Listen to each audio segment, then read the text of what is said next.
What is object-oriented programming? Before going on to the definition of object-oriented programming, I would like to tell you a story. It is called a programmer's bedtime story. So, a long time ago, almost 46 years before. You must be thinking 46 years is not a very long time. But believe me, once you are in a programming world, it's a very long time.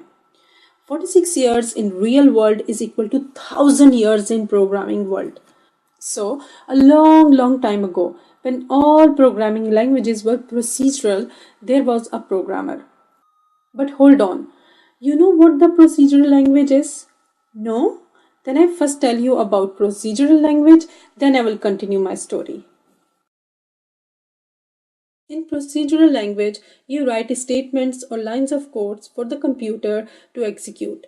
You tell the computer what to do in basic steps. For example, C is a procedural language. The execution of a C program begins from the function main.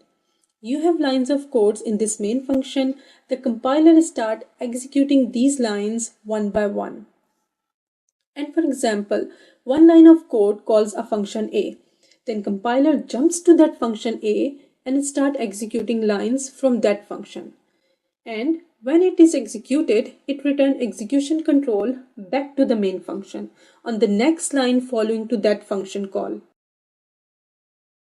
You have only variables and functions doing all the work for you, and all the code is in one main function, starting at the top and continuing through the end. And it's done. That was a little introduction of procedural language. Now get back to our story. So I was telling you that a long time ago, when all programming languages were procedural, there was a programmer. He was really very good in procedural programming. But a time came when he got fed up of this very simple, easy peasy procedural programming. He wants some different programming approach, something new, something very good. At the same time, another programming guy, Alan Kay, has discovered a new type of programming, and he called it object-oriented programming. This programming language was based on classes and objects. But our programming guy couldn't get his head around this object-oriented programming concept.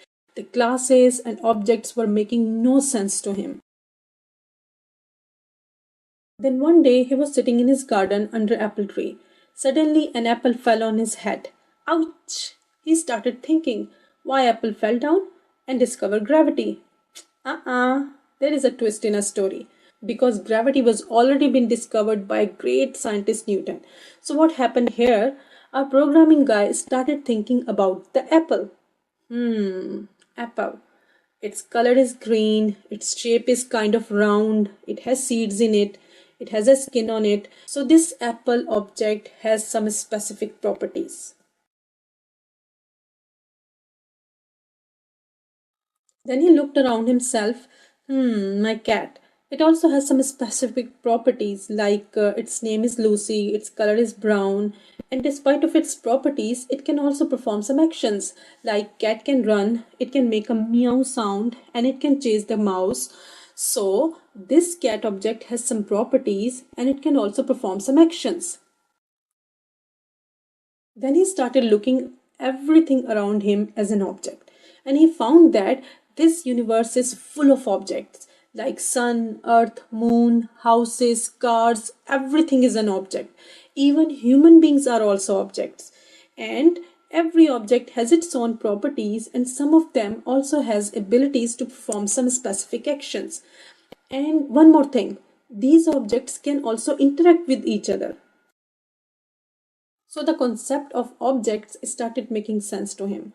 But what about the classes and how to understand them? He also noticed that in this world, some objects are same. Their behavior is exactly same, but they are slightly different in their properties.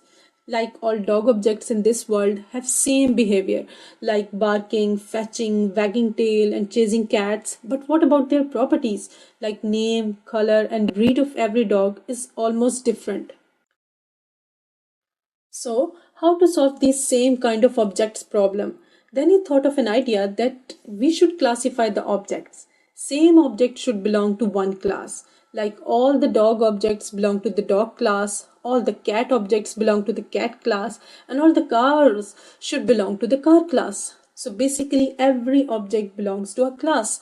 Now, classes and objects started making sense to him, and now he finally understood what the object oriented programming is. Object-oriented programming. It is a style of programming that focuses on using objects and their interactions to design and build applications. Think of an object as a model of concepts, processes, or things in the real world that are meaningful to your application. So, we simulate real-life objects and their behaviors using computer programming. So, our programmer guy decided that from now on he will add the openness in his life. I mean, object-oriented programmingness. Advantages of object-oriented programming. Now let's take a look at some of the advantages of an OOP approach to software development. First one is easy to map onto the real-world situations. Most of our applications are based onto the real world situations. So we can directly map real world objects like people, things, and concepts into our classes. These classes have the same properties and behaviors as the real world concepts they represent. This makes programming easier for us when we design object-oriented programming applications, because purpose of each object as well as the relationship between objects is already clear from the real life situation. Code reuse and recycling. A second benefit of OOP is code reuse. Objects created for one object-oriented application can easily be reused in other applications. Easy to write modular code. In object-oriented programming, we write code in self-contained modules. You can partition the work in different objects in a project. You can make your code more manageable and easier to debug and extend. Object-oriented systems can be easily upgraded from smaller to larger systems. There are lots and lots of OOP benefits. A book can be written on it. So, I'm not going to discuss all of them. Let's start some real object-oriented programming.